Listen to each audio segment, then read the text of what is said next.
Un article que j'ai vu aujourd'hui dans les actualités va me donner l'occasion de faire un tirage de cartes sur une personne qui est depuis très longtemps dans le paysage de l'humour français. Alors évidemment, comme tous les humoristes, certains l'apprécient, d'autres moins. De qui s'agit-il? Il s'agit de ce monsieur qui s'appelle Patrick et dont le nom de famille commence par Seb et finit par Tiens. Voilà. Alors, de quoi s'agit-il?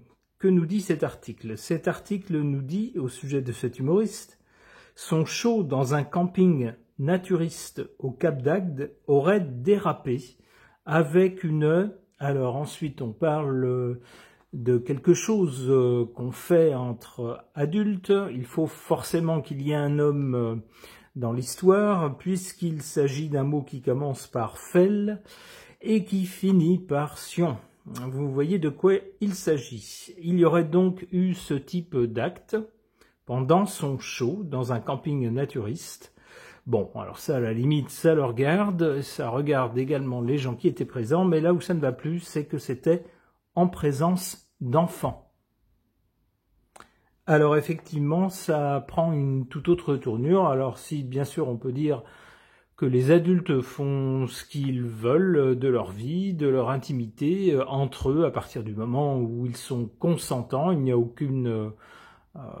a pas de pression ou de menace ou quoi que ce soit, où les gens sont consentants, ma foi, c'est eux que ça regarde, mais là où ça ne va pas, c'est lorsqu'il y a des enfants dans le lot, évidemment, là ça ne va plus. Alors est-ce que c'est un dérapage? Est-ce que peut-être il y avait un enfant dans la salle et qu'il ne l'avait pas vu, et que du coup il a fait son show? Est-ce qu'il l'avait vu et puis il s'est dit c'est la vie quoi? Je ne sais pas, j'en sais rien, je ne sais pas trop quoi en penser. Alors on sait que ce monsieur a un humour assez populaire, parfois un peu lourd, mais en même temps, c'est justement quelqu'un qui revendique un humour à la portée de tout le monde, quelqu'un qui se prend pas pour un super intello à se moquer des autres. Donc, je ne sais pas quoi en penser et je vais demander aux cartes ce qu'elles peuvent me dire au sujet de ce monsieur, de cet humoriste. J'interroge d'abord le tarot de Marseille.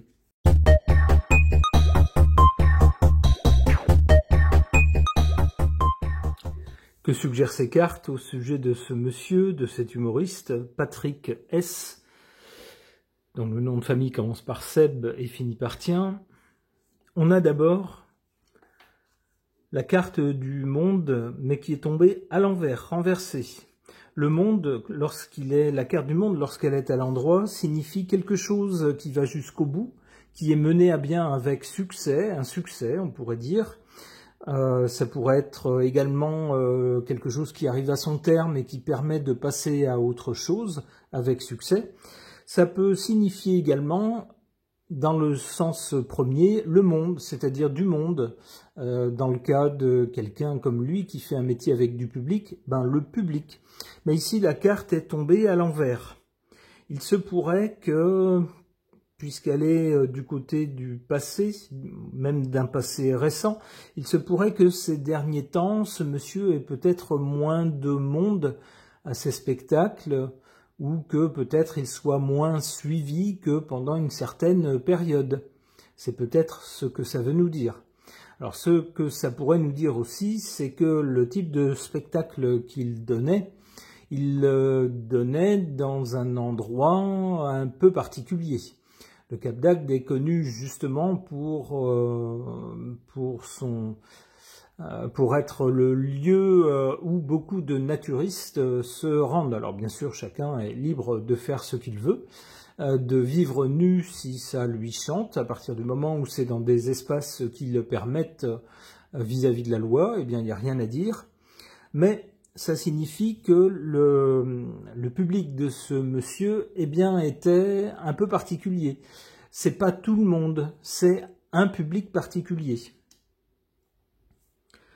Alors en carte centrale, on a le pape. On a sur cette carte un monsieur d'un certain âge, ce qui est le cas de ce Patrick, qui, si je ne m'abuse, a 60 ans ou même un peu plus, peut-être la dizaine d'au-dessus, je pense qu'il a attaqué la dizaine d'au-dessus, qui commence par un 7. Alors ici, on pourrait le voir, lui, dans ce personnage-là, avec une couronne, c'est-à-dire que c'est quelqu'un qui, dans son milieu, a quand même s'il n'a peut-être plus autant de succès, ne fait peut-être plus autant l'actualité qu'il le faisait pendant un moment, c'est quand même quelqu'un qui a une certaine assise dans le métier, qui fait office de quelqu'un qui connaît les ficelles du métier, etc. Et puis on voit devant quoi? On voit des jeunes novices. J'y verrai surtout des jeunes. Et c'est bien là l'objet du problème, de ce qui coincerait selon l'article. Ici, on voit un monsieur et des jeunes devant. Donc ça tendrait à nous dire qu'il y avait bien des jeunes dans le public, si je me fie aux cartes. Alors bien sûr, ce ne sont que des cartes, hein. Ne dites pas « Ah ben les cartes l'ont dit, c'est sûr, c'est certain ». C'est ce que les cartes suggèrent. Qu'est-ce qu'elles suggèrent aussi avec cette carte du pape? Que c'est peut-être quelqu'un qui se dit vu mon statut, tout peut passer ». Et puis sous couvert d'humour, même des choses un peu limites, voire qui sont dans ce cas-là de l'autre côté de la limite, pourraient passer quand même, parce que c'est de l'humour, voilà, faut rigoler. C'est souvent ce qu'il a dit lorsqu'il faisait des blagues un peu graveleuses. Bon, alors parfois c'est rigolo quand même, on a bien le droit aussi de rire de choses d'adultes, c'est pas interdit, mais peut-être pas quand il y a des enfants, et puis surtout lorsqu'on joint le geste à la parole. Alors ensuite, qu'est-ce qu'on a avec l'impératrice? On a des choses organisées, mais on a aussi de la communication. Alors, il est possible que cette affaire fasse du bruit avec la communication.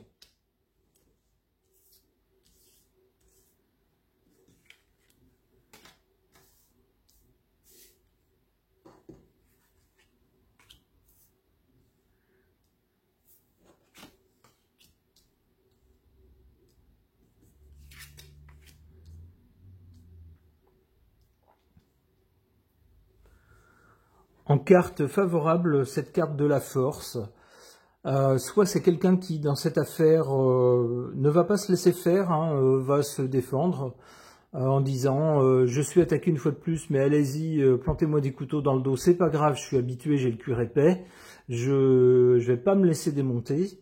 Ça peut nous dire également que cette histoire va instaurer un rapport de force. Peut-être entre lui et ses détracteurs. Des gens qui peut-être vont lui dire ça fait plusieurs fois que vous êtes qu'on vous fait les gros yeux à cause de propos qui se veulent drôles parce qu'ils sont grossiers, mais finalement est-ce que la grossièreté c'est de la drôlerie? C'est pas sûr. Là ça va trop loin, là c'est carrément le geste en vrai. La vraie chose, et puis devant des enfants, là ça va plus quoi. Et puis lui qui va se défendre, hein, qui va dire allez-y, faites-moi un procès, hein. Critiquez-moi, de toute façon c'est tout le temps, ça a toujours été le cas, vous n'avez jamais accepté mon humour, donc c'est pas nouveau, vous inquiétez pas, je résiste. Alors en parlant de procès, c'est peut-être bien ce qui va lui arriver. Il va peut-être bien y avoir des plaintes ou un procès. Parce que ici on a la carte de la justice et elle n'est pas en sa faveur.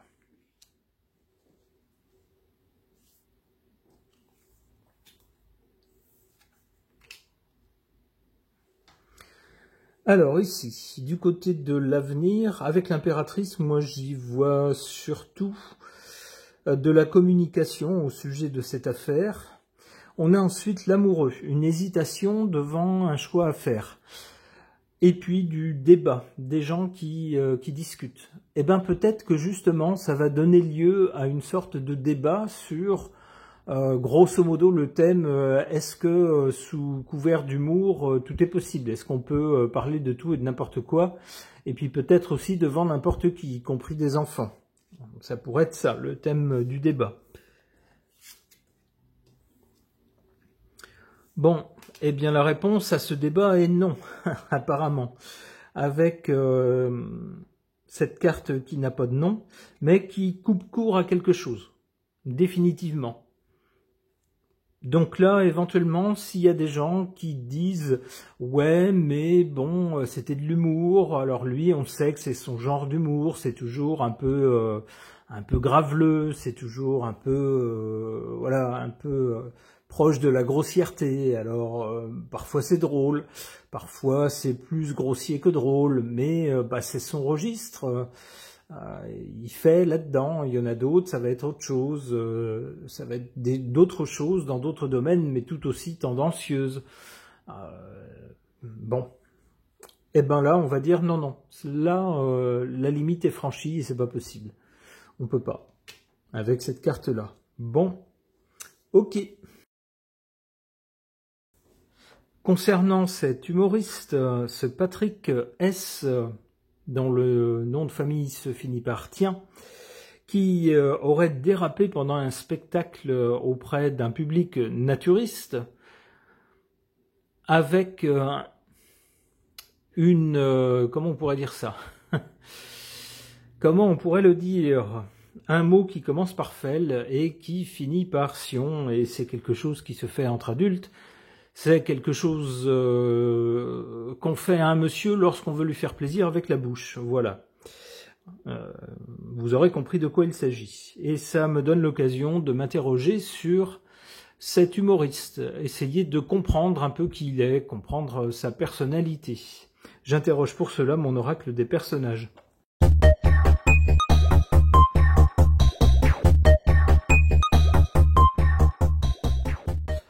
Alors, voilà des cartes surprenantes, c'est pas du tout celles auxquelles je m'attendais pour dessiner un portrait de ce monsieur. Alors, ces cartes nous disent quoi? Elles nous parlent d'abord de quelqu'un de sentimental. Donc, quelqu'un qui considérait que c'est la dimension sentimentale, les sentiments qu'on éprouve, finalement, c'est peut-être plus important que le matériel, que de jauger quelqu'un par des chiffres ou par ses possessions ou ce genre de choses. Pour lui, peut-être, c'est plus le ressenti et les sentiments qu'on peut éprouver dans une vie qui seraient plus importants. En tout cas, pour lui. En carte centrale, on a cette carte du religieux. Alors, je ne sais pas si ce monsieur est croyant ou pas, je ne sais pas s'il est croyant par principe ou s'il est pratiquant, je ne sais pas s'il croit en une des trois grandes religions monothéistes ou en autre chose. Alors la religion, ça peut être aussi, ça peut s'appliquer à un domaine de vie qui devient pour une personne comme une religion. On pourrait dire par exemple pour des geeks, des jeunes qui sont passionnés de, je sais pas, de codage en informatique et qui passent leur journée dessus et qui ne voient plus la différence entre le jour et la nuit tant qu'ils n'ont pas terminé. On pourrait dire pour eux c'est une religion. Eh bien pour lui c'est peut-être ça aussi, c'est peut-être au-delà de la religion telle qu'on la conçoit habituellement, c'est peut-être la vie qui est une religion pour lui, c'est-à-dire la vie doit être vécue avec des moments de bonheur, et des moments de bonheur, ça inclut l'humour, ça inclut aussi peut-être parfois des moments d'intimité qui sont compliqués à faire passer dans le cadre d'un spectacle, mais c'est peut-être ce qu'il essaye de faire passer aussi pour dire aux gens, il y a l'humour aussi, ça fait partie de la vie, il en faut pour être heureux, et puis il y a aussi des choses personnelles, intimes, et pourquoi faire mine de ne pas aimer ça lorsqu'on aime ça, lorsqu'on y trouve du plaisir et que c'est source de bonheur. Ça pourrait être ça aussi, une sorte de religion de la vie. Ensuite, mais plutôt du côté de l'avenir, on a cette carte du zen, de quelqu'un qui est zen. C'est-à-dire que, quoi qu'il arrive, bon an, mal an, que les nouvelles soient bonnes ou mauvaises, on a quelqu'un qui reste égal à lui-même, qui parvient à trouver la paix, à relativiser les choses lorsqu'elles ne vont pas bien, et qui ne se laisse pas démonter, qui ne se laisse pas troubler.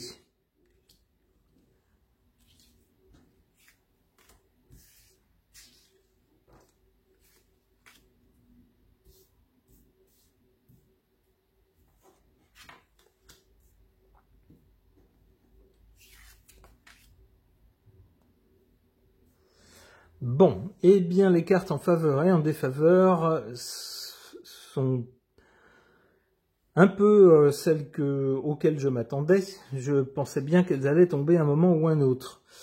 Alors, en carte favorable, on a la carte du comédien.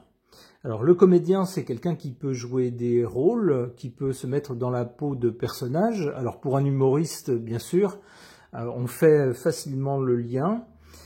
C'est aussi quelqu'un qui peut apprécier le fait de jouer la comédie, donc quelqu'un qui a de l'humour. Bah, ça tombe bien, c'est un humoriste. On nous dit que c'est l'un de ses talents. C'est quelqu'un aussi qui fait le pitre devant les gens, qui fait des imitations, qui fait des tours, qui dit des choses amusantes. Eh bien, c'est tout à fait lui. Ici, cette carte est en position favorable et elle semble souligner son talent réel, a priori, d'humoriste. En revanche, en sa défaveur, on a la carte du séducteur. Alors, le séducteur, c'est quelqu'un qui essaye de séduire. Alors, on le voit ici dans un sens beaucoup plus adulte. On voit un monsieur qui s'approche avec une rose d'une dame qui ose dévoiler son genou. Alors, au plan symbolique, la rose a une signification très adulte, si vous voyez ce que je veux dire. On aura donc quelqu'un qui serait... allez, on va faire un raccourci peut-être un peu grossier. Je dirais quelqu'un qui serait assez porté sur la chose. Voilà. Quelqu'un qui, en tant que séducteur, séduirait, mais peut-être de façon assez lourdingue, si vous voyez ce que je veux dire. Quelqu'un qui n'irait pas par 4 chemins pour faire comprendre ses intentions. Voilà.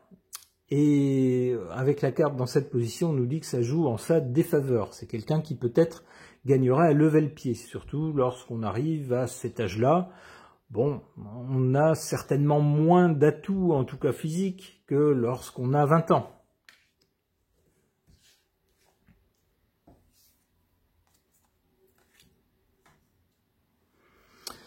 Alors, du côté de l'avenir, avec la carte du zen, on a la carte du bricoleur. Le bricoleur, c'est aussi quelqu'un qui se renferme un peu dans son univers, où il est tranquille, où il est isolé des autres, où il fait ses petites affaires. Bah, c'est peut-être quelqu'un qui va évoluer dans ce sens-là, qui pour être tranquille, va chercher un petit peu à se retirer du monde, à s'isoler un peu du tumulte, des critiques aussi peut-être, pour se retrouver dans un univers, quitte à être parfois un peu seul, au moins n'être pas dérangé. Ça peut être également, ça peut nous parler de quelqu'un qui va se retirer dans un coin de campagne par exemple, pour être loin des critiques acerbes des grandes villes par exemple. Ça pourrait être ça. Une dernière carte. Eh bien, voyez-vous, quelle surprise, la carte de l'intellectuel. Eh bien, c'est peut-être quelqu'un qui, malgré son côté bon vivant, alors très terre-à-terre, trop diront certains, eh bien, va peut-être nous surprendre avec un côté plus intellectuel qu'on l'aurait soupçonné chez ce monsieur. Eh bien, ma foi, je lui souhaite de se sortir de cette fâcheuse actualité. J'espère qu'il n'a rien fait de mal et qu'il saura évoluer de façon favorable pour lui, alors vis-à-vis de son public, mais aussi pour lui, vers peut-être quelque chose de plus apaisé. Ce tirage de cartes est maintenant terminé. Merci de l'avoir suivi.